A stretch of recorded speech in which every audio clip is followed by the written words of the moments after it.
My father. My father. My father. My father. My father. My father is my father. My father's my father. Well, John McCain's daughter is getting absolutely roasted online after the professional nepo baby attempted to smear Oscar-winning director Jonathan Glazer following his acceptance speech on Sunday. Now, on Monday, I covered the entire speech, including some of the reaction. Jonathan Glazer is the director of the movie Zone of Interest, which is about a family during the World War II, a German family that lived next to Auschwitz, and essentially how this family lived their happy lives while the absolute worst was happening beside them.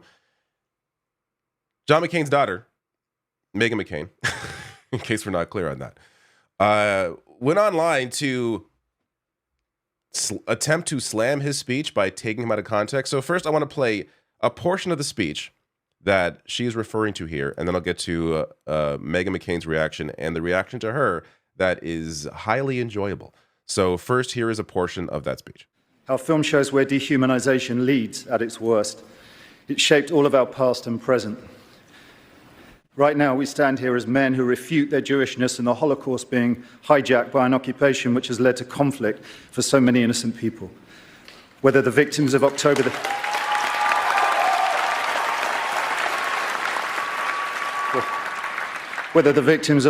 7th in Israel or the ongoing attack on Gaza, all are victims of this dehumanization.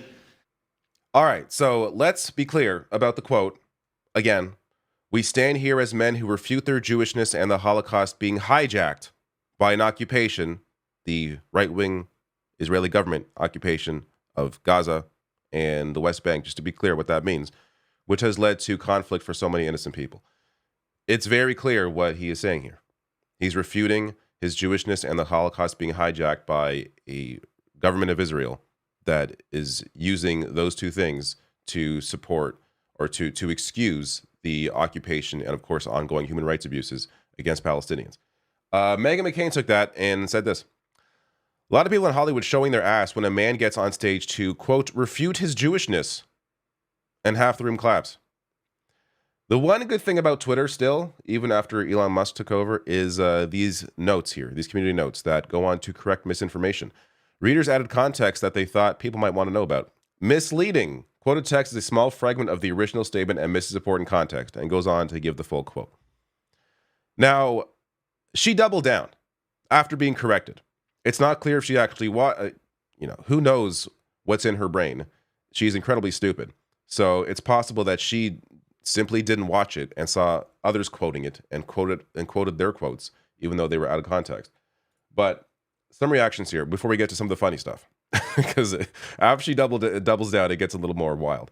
Yonah Lieberman here, tweeting out, a lot of people like you showing their asses by not finishing the sentence and implying a Jewish director of an award-winning movie about the Holocaust would somehow not feel Jewish. Great point here.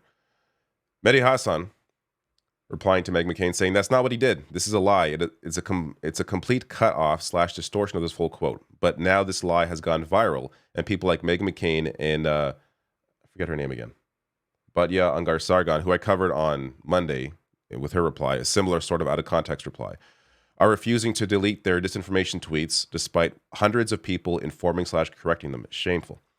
Meghan McCain replies to that saying, no peace, bitch. I'm not really sure what this is supposed to mean. You were corrected for your misinformation. Your reply is to double down on your lies, trying to tell a Jewish man how he should or shouldn't feel about his Jewishness being used by a right-wing Israeli government. Bizarre. Mehdi Hassan replies to her with one of my favorite videos of all time. Here it is. My father, my father, my father, my father, my father, my father, my father is my father, my father's my father, my father, my father, I mean, my father, my father, my father, my father, my father, my father, my father, my father, my father's my father, my father, my father, my father, my father, my father, my father, my father, my father, my father, my father, my father, my father, my father, my father's my father, my father, my father, my father, my father, my father, my father, my father, my father, my father, my father, my father, my father, my father, my father, my father, my father, my father's my father, my